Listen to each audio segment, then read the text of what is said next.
Vamos a continuar con nuestro estudio de Isaías. Vamos estudiando el capítulo 1.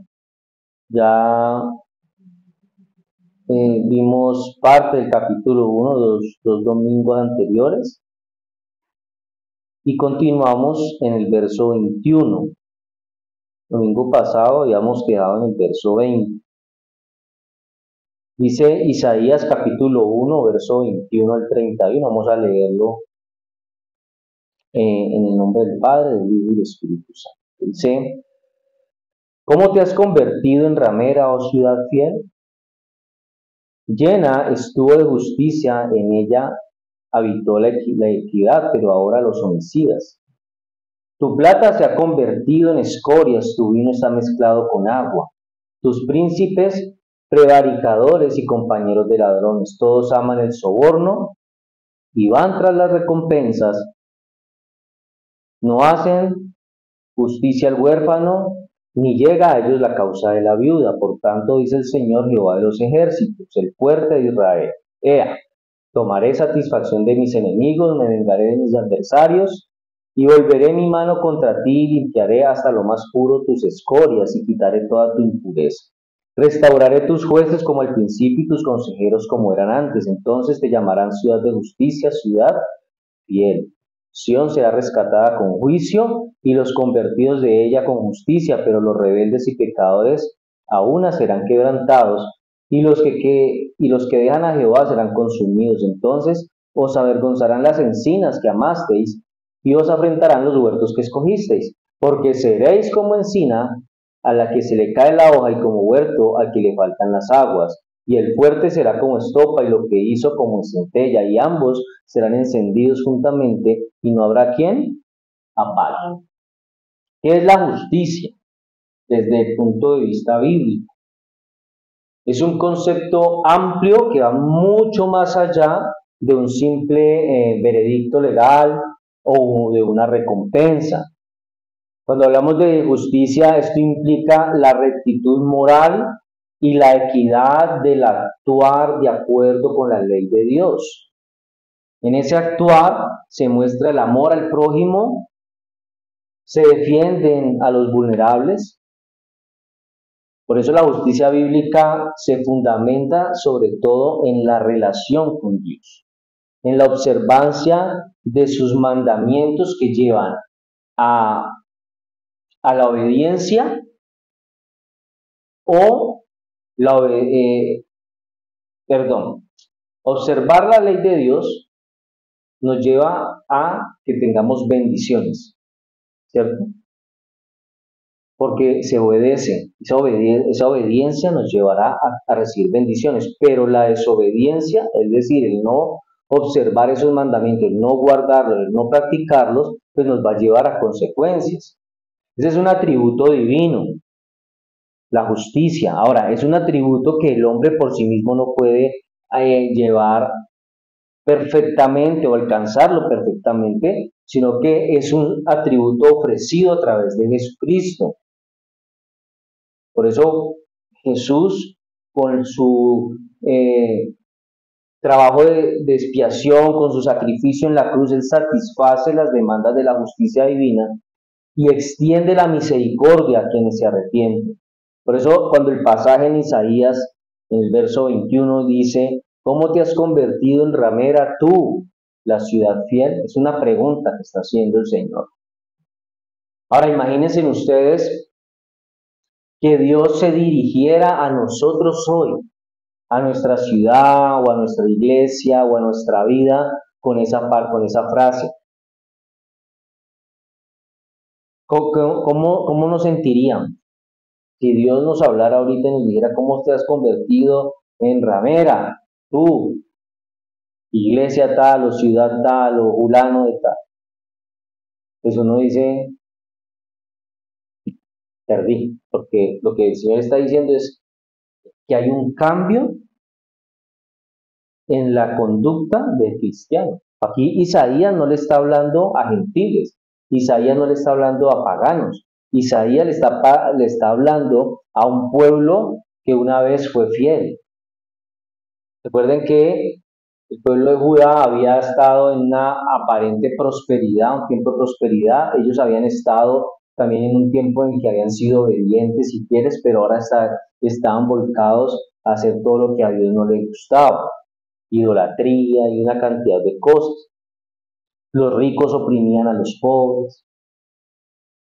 Entonces este pueblo había sido fiel una vez y era a este pueblo al que Isaías le está diciendo eso. Por eso este pasaje es un grito divino, es una denuncia ardiente de parte de Dios contra la traición espiritual del pueblo.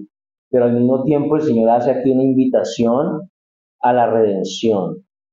Por eso Dios hoy nos mira y nos llama a que nosotros hagamos una retrospectiva, que miremos dentro de nosotros mismos y nos hagamos una pregunta.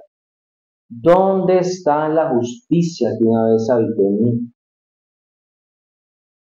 ¿Será que hoy somos el mismo tipo de cristiano que fuimos al principio? Si al principio fuimos buenos, que por lo general, siempre al principio de nuestra conversión, queremos participar en todo, queremos ir siempre a la iglesia, no queremos faltar, queremos participar de cuanta actividad se haga, queremos orar, queremos cantar, queremos servir, pero tal vez eso con el tiempo mengua. Y tal vez esa justicia que al principio era evidente, quién sabe si hoy también lo sea. Por eso, ¿qué nivel de justicia tenemos ahora? ¿Cuál es nuestro nivel de justicia? Por eso el tema de hoy lo hemos llamado cuando la justicia se ausenta. Cuando la justicia se ausenta. Es el tema de hoy. Lo vamos a ir desarrollando en por lo menos unos 5 puntos. Y el primer punto de este tema, cuando la justicia se ausenta, es la traición de la ciudad fiel. El verso 21. La traición de la ciudad fiel. El verso 21 inicia diciendo, ¿cómo te has convertido en ramera, oh ciudad fiel? Llena estuvo de justicia, en ella habitó la equidad, pero ahora los homicidas.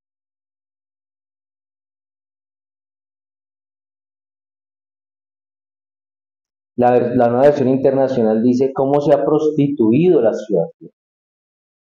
Antes estaba llena de justicia, la rectitud moraba en ella, pero ahora solo quedan asesinos. Hay un cambio de 180 grados en la moral de la ciudad. Esa ciudad fiel es Jerusalén. La ciudad que una vez fue conocida por su fidelidad al Señor, ahora se ha convertido en prostituta, en ramera espiritualmente hablando. Porque ellos abandonaron esa relación que habían tenido con Dios, ese matrimonio con el Señor, y estaban cometiendo ese adulterio espiritual con toda esa idolatría en la que ellos habían caído. Entonces Jerusalén era un símbolo de ¿qué? De fidelidad. Y ese símbolo de fidelidad se corrompió. Esa justicia de esa ciudad se había convertido ahora en un hogar o en un lugar de asesinos. Estaba siendo ocupada por homicidas. La ciudad que debía reflejar a Dios se había convertido en lo opuesto. Ya no reflejaba a Dios esa ciudad. Nosotros podemos vivir lo mismo en nuestra vida que vivió Jerusalén. Un hombre o una mujer que un día adoraba a Dios, que era fiel a Dios, que buscaba ser igual que Dios, tal vez un día cambió, se volvió a dioses ajenos, y el lugar donde antes habitaba el Señor, ahorita habita el pecado. Vemos muchos cristianos así. Esas personas que debían reflejar a Cristo, ahora están reflejando lo contrario a Cristo. Dice que la ciudad estuvo llena de justicia. Los días de justicia, los días de equidad habían quedado en el pasado. era historia patria. Algo similar le pasa a los creyentes hoy en día. En un momento o en un día somos cristianos devotos y al otro día nuestra justicia se ha desvanecido totalmente y vivimos como paganos. Usted ha visto personas que un día parecen cristianos devotos y al otro día están viviendo como cualquier persona del mundo.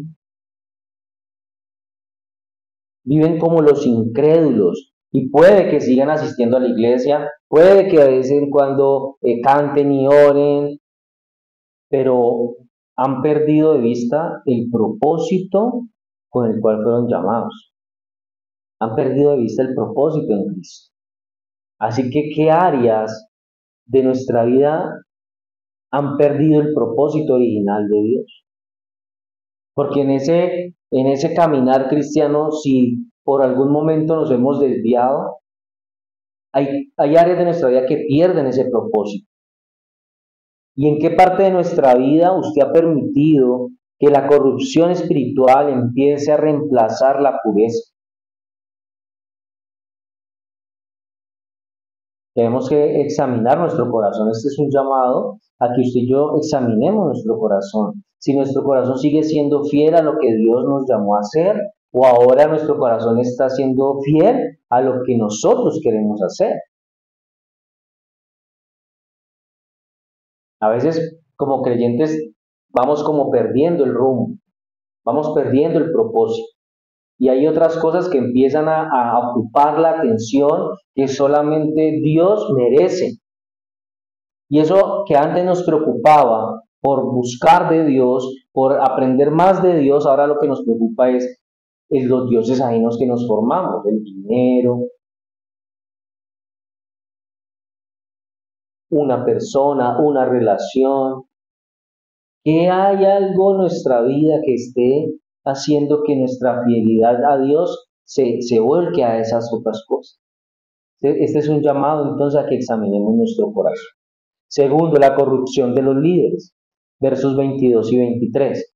Dice, tu plata se ha convertido en escorias, tu vino está mezclado con agua, tus príncipes, prevaricadores y compañeros de ladrones, todos aman el soborno y van tras las recompensas, no hacen justicia al huérfano ni llega a ellos la causa de la viuda.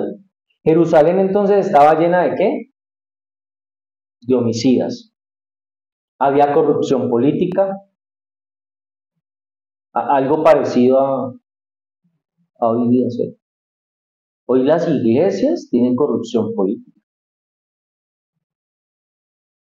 Él está hablándole a los príncipes, él está hablándole a los gobernadores, a las personas que tenían puestos importantes en el pueblo. Dicen que eran prevaricadores, gente que estaba caminando torcida, gente que se había salido de la justicia, estaban tal vez abusando de su poder. Dice que los príncipes también eran compañeros de ladrones, había fraude. Dice, tu plata se ha convertido en escorias, tu vino está mezclado con agua, había sobornos,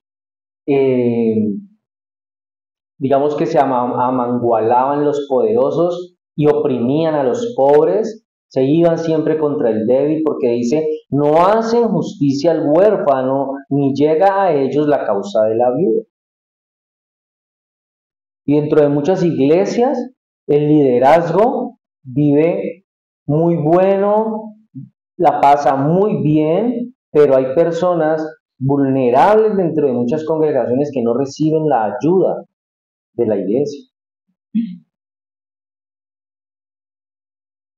Así que el liderazgo está contaminado, dice Dios a través de Isaías, que el vino se ha aguado, es decir, han convertido, hicieron el milagro al revés, el milagro que Jesús hizo, de convertir el agua en vino, ellos están convirtiendo el vino en agua.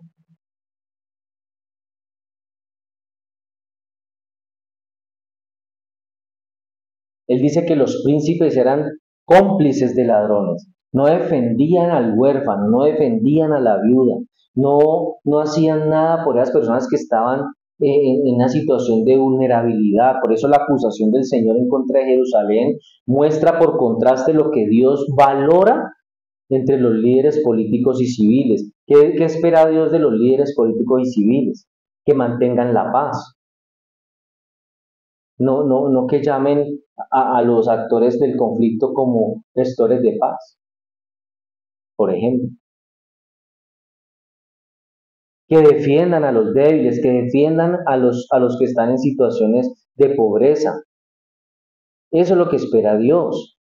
Por eso el adulterio espiritual que Judá mostró estaba mostrando un reflejo de lo que ellos eran como pueblo, el tipo de pecado que ellos tenían. En un sentido, esa corrupción que había entre los líderes de Judá era un síntoma de un incluso más profundo problema espiritual. Cuando nosotros empezamos a abandonar a Dios por un pecado, está mostrando que eso es un síntoma de que hay algo peor y más grave en nuestro interior. Por eso, como creyentes, nosotros no podemos caer en las mismas prácticas del pueblo de Judá. El adulterio espiritual que afecta nuestra relación con Dios, el empezar a tomar ídolos que nos podemos hacer fácilmente por fuera y dejar a Dios de lado. ¿Qué actividades hemos puesto por encima de nuestra relación con Dios? ¿Qué maneras de vivir estamos llevando a cabo hoy que con eso traicionemos a Dios?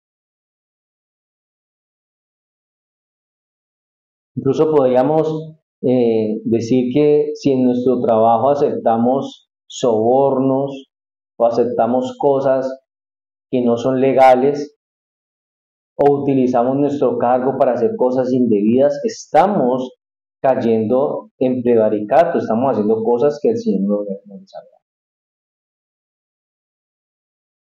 Así que, ¿cómo está usted ejerciendo su influencia cristiana donde usted está? De pronto a usted a veces le toca el corazón poder ayudar al débil, al pobre, al vulnerable, o a veces nos acomodamos al sistema de total indiferencia, que a veces hay gente sufriendo y todo el mundo no lo voltea ni a mirar. Hay gente sufriendo y nadie los mira, nadie los ayuda. Por eso Dios nos hace un llamado a que seamos líderes íntegros en nuestro entorno. Dios está buscando defensores, no cómplices. Él no quiere que usted y yo seamos cómplices de este sistema indiferente, indolente. Él quiere que seamos defensores del pobre, defensores del vulnerable, defensores de la ética, defensores de la palabra de Dios. Tercero, la ira justa de Dios, versos 24 y 25.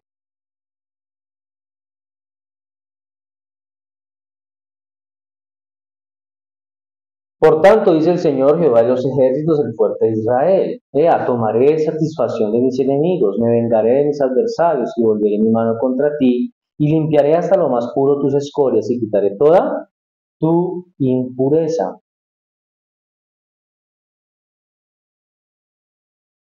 La Nueva Versión Internacional dice: por eso afirma el Señor de los ejércitos, el poderoso de Israel: me desquitaré de mis adversarios, me vengaré de mis enemigos, volveré mi mano contra ti, limpiaré tus escorias con lejía y quitaré todas tus impurezas, restauraré, es hasta el 25, con lejía. Jehová de los ejércitos, el fuerte de Israel, es el que está hablando allí, ¿cierto? Él le habla a Judá, él se está mostrando al pueblo con esos títulos. Con esos títulos, él quiere exponerles a ellos su poder y su majestad. El Jehová de los ejércitos, esa palabra ejércitos se refiere a los ejércitos del cielo. Entonces, Él es el fuerte de Israel. ¿Quién se le puede oponer a Él? Nadie. Por eso ese título, es el mismo título que Él se está dando aquí, es una llamada de atención. Por eso cuando dice Jehová de los ejércitos, se está describiendo a sí mismo como un guerrero que tiene a todos los ángeles del cielo como poderosos soldados a su disposición en una batalla en contra del malvado, pero en este caso en contra del pueblo. Ese Jehová de los ejércitos es el nombre de batalla de Dios. Y eso no es nada bueno cuando lo utiliza para referirse al pueblo, como en este caso. ¿Por qué? Porque él está, cuando dice Jehová de los ejércitos, refiriéndose al pueblo, él lo que está diciendo es que ellos son sus enemigos. Él está diciendo al pueblo que el pueblo se ha convertido en su enemigo. Por eso dice que él tomará satisfacción de sus enemigos, que se vengará de sus adversarios. ¿Quiénes son sus enemigos adversarios? El pueblo. El problema entonces con los líderes de Judá y con el pueblo de Judá era que ellos se habían puesto en el lugar de enemigos de Dios. Después de ser el pueblo de Dios, ahora se habían puesto o estaban actuando como enemigos de Dios. Se estaban colocando a sí mismos en el camino del juicio. Y por lo tanto iban a encontrar la mano del Señor contra ellos en vez de por ellos. Uno necesita la mano de Dios es a favor nuestro, no en contra nuestra. Por eso nuestras acciones siempre van a definir de qué lado estamos. ¿Estamos del lado del Señor o estamos en contra de Él? Tenemos que revisar nuestra forma de vida, nuestro actuar. Si en este momento somos enemigos de Dios o somos amigos de Dios.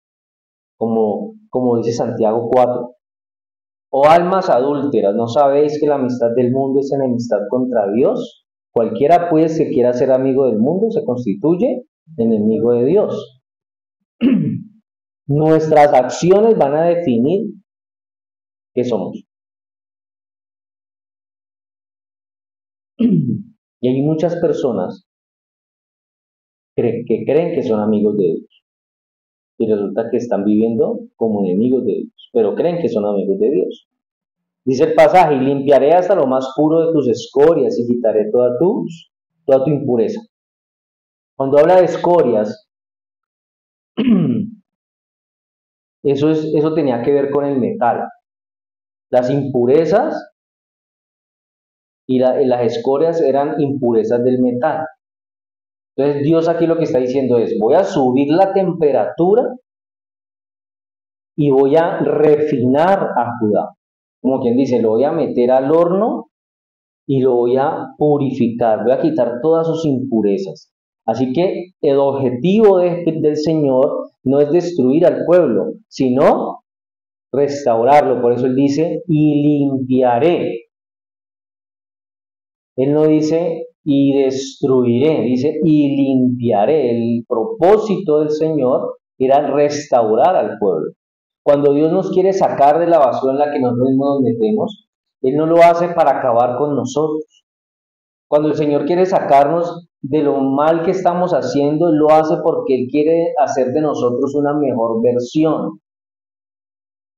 Si usted en el mundo era bueno, ahora en las manos del Señor, usted va a ser excelente.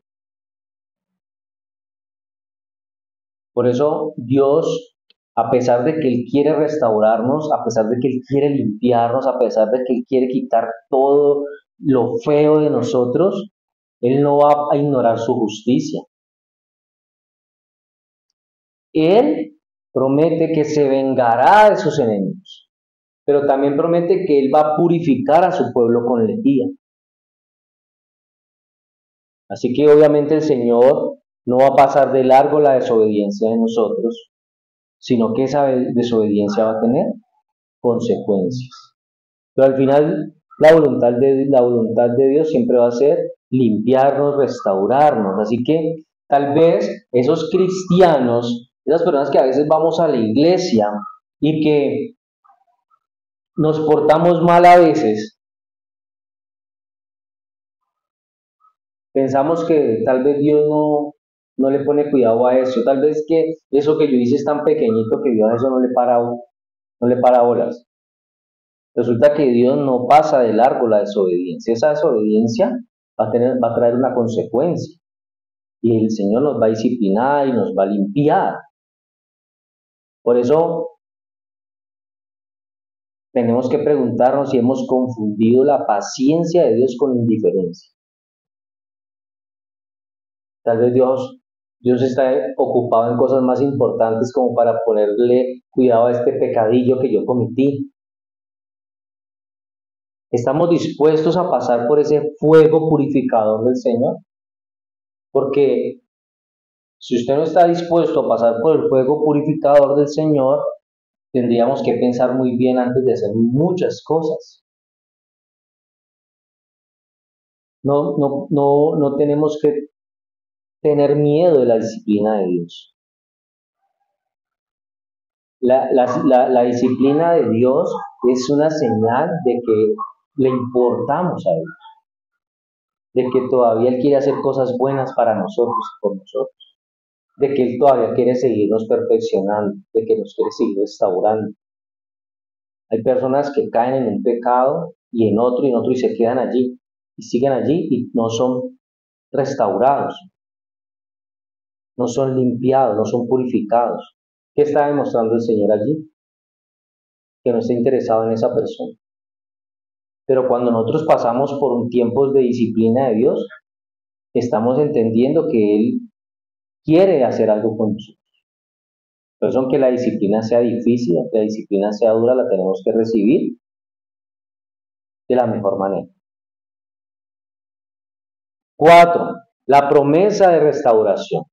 Versos 26 y 27 dice: restauraré tus jueces como al principio y tus consejeros como eran antes. Entonces te llamarán ciudad de justicia, ciudad fiel. Sión será rescatada con juicio y los convertidos de ella con justicia. Entonces aquí Dios está prometiendo que va a restaurar a los jueces y a los consejeros fieles. Jerusalén entonces será redimida con justicia. Dios va a purificar la ciudad santa hasta el punto donde la volverán a llamar ciudad de justicia, ciudad fiel. Sión será rescatada con juicio. Con juicio tiene que ver con eso que estábamos hablando ahora, con disciplina. No va a ser rescatada solamente en un proceso como si fuera una transformación como por arte de magia. La ciudad misma iba a recibir juicio, pero iba a ser restaurada. Así que la redención de Dios y la restauración son siempre hechos con juicio y con justicia. Es decir, que el Señor nunca salva o redime a expensas de su propio juicio y justicia. Es decir, Él va a salvar a alguien, pero esa redención o esa salvación de esas obras de maldad que hemos hecho tiene una consecuencia y Dios no las va a pasar por alto, aun cuando nos vaya a salvar. Así que usted puede preguntarse, en todas las cosas malas que a veces nosotros hacemos, ¿será que Dios puede restaurarme completamente? ¿Será que yo estoy dispuesto a que Dios me restaure, a dejar que Él haga lo que tenga que hacer conmigo? ¿Estoy dispuesto a dejarme llevar otra vez por los caminos de justicia, aunque eso no sea tan agradable? Aunque ese proceso a mí me duela. Algo que nos tiene que resonar en la mente y en el corazón es que la redención no solamente es posible, es el deseo ardiente de Dios para nosotros. Él quiere hacer cosas buenas en nosotros. Él quiere que usted y yo estemos dispuestos a dejarnos moldear, a dejarnos podar, a dejarnos transformar. Quinto, el destino de los rebeldes. Verso 28 al 31 dice: pero los rebeldes y pecadores aún serán quebrantados, y los que dejan a Jehová serán consumidos. Entonces os avergonzarán las encinas que amasteis, y os afrentarán los huertos que escogisteis, porque seréis como encina a la que se le cae la hoja, y como huerto al que le faltan las aguas, y el fuerte será como estopa, y lo que hizo como centella, y ambos serán encendidos juntamente, y no habrá quien apague. Si una persona está dispuesta a dejarse restaurar por Dios, no va a estar en este escenario. En este escenario va a estar el que no está dispuesto a dejarse transformar, restaurar, cambiar. El que persista en continuar en contra del Señor, el que persista en su rebeldía, será quebrantado.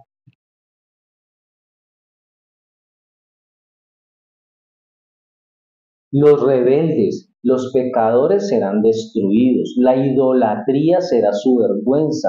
Dice que serán como encina marchita sin raíz ni fruto.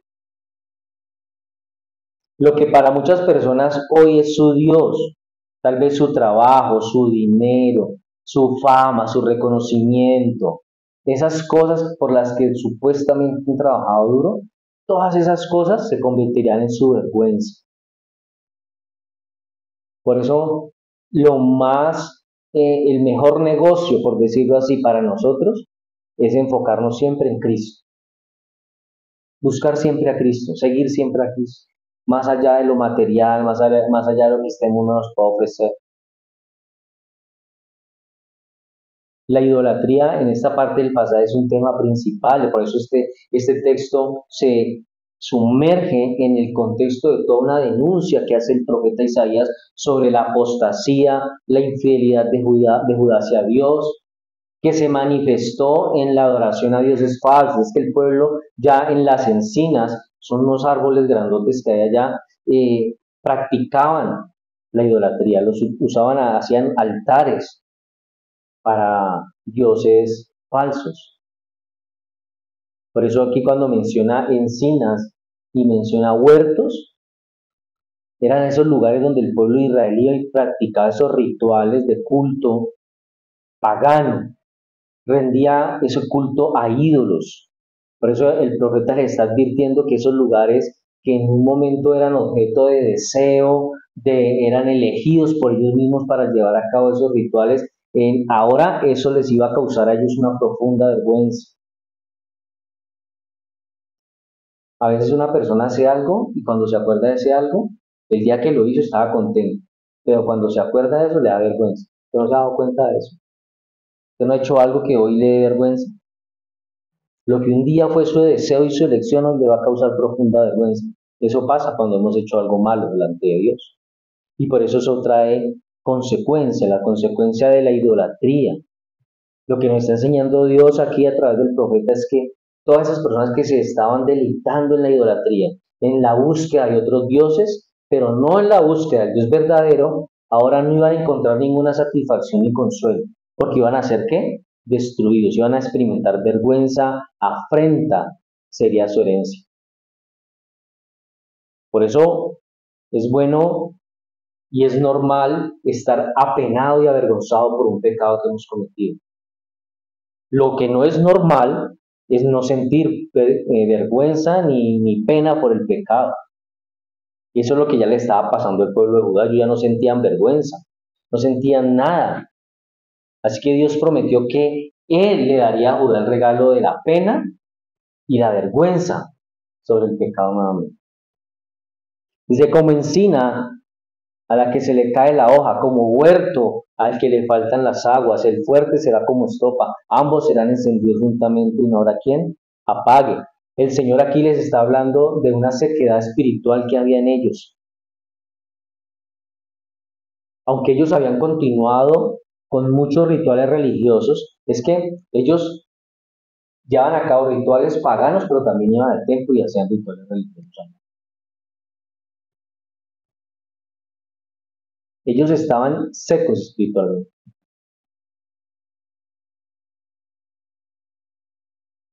Y hay personas que van a la iglesia, pero durante toda la semana han vivido como paganos, como incrédulos, pero el domingo van a la iglesia. Y esas personas están secas espiritualmente como el pueblo de Judá. Están espiritualmente secos, dice, como árboles secos, jardines secos y yescas secas están listos para ser quemados. Es un Judá del que está hablando aquí el profeta que no tenía arrepentimiento y que estaba listo para sentir el fuego del juicio refinado de Dios. Ellos ya estaban listos para ser pasados por el fuego del juicio de Dios. Así que, ¿qué ídolos nosotros estamos tolerando en nuestra vida hoy? Todavía venimos a la iglesia o asistimos regularmente a la iglesia, pero ¿qué ídolos estamos tolerando en nuestra vida durante toda la semana? ¿Qué prácticas estamos llevando a cabo durante toda la semana que nos están marchitando y nos están secando espiritualmente? Porque venimos el domingo a la iglesia, pero estamos secos, porque hay algo que estamos practicando que nos está secando espiritualmente. Tenemos que entonces renunciar a eso que me seca espiritualmente, tengo que renunciar a eso que me está marchitando espiritualmente y volverme a la fuente de vida, que es Cristo, de una forma honesta, de una forma transparente. En conclusión, todo este pasaje de Isaías capítulo 1, 21 al 31, no es solamente una denuncia de parte de Dios al pecado del pueblo, sino que es una invitación de Dios. Es una invitación para que renunciemos a eso que estamos haciendo mal. Porque Dios no se complace en la destrucción, Él se complace en la restauración. Por eso hoy Él nos está llamando a dejar esa corrupción y que abracemos la justicia y que permitamos también que el fuego purificador de Dios venga a nosotros. No esquivemos el fuego purificador de Dios. No pensemos que Él va a pasar por alto nuestra desobediencia. La ciudad fiel del texto puede volver a hacerlo. Nosotros también podemos volver a ser fieles. Por eso, en un pasaje antes que leímos de este mismo capítulo 1, el mismo, dice el verso 18, venid luego, dice Jehová, y estemos a cuenta. Entonces, hay tiempo todavía para que nosotros empecemos a quitar esas cosas que nos alejan de Dios, que nos hacen que estemos secos espiritualmente. Que podamos volver a ser ese cristiano del principio que amaba a Dios, que tenía ese primer amor a flor de piel, que quería participar de todo, que quería estar leyendo la Biblia, que quería estar aprendiendo, que quería conocer más de Dios, que no se nos vuelva paisaje todo lo que hoy estamos haciendo, que volvamos a ser esa, como la ciudad fiel lo era al principio, que nosotros volvamos a hacerlo, pero tenemos que entonces hacer lo que dice Isaías en el verso 18. Venid luego, dice Jehová, y estemos a cuenta.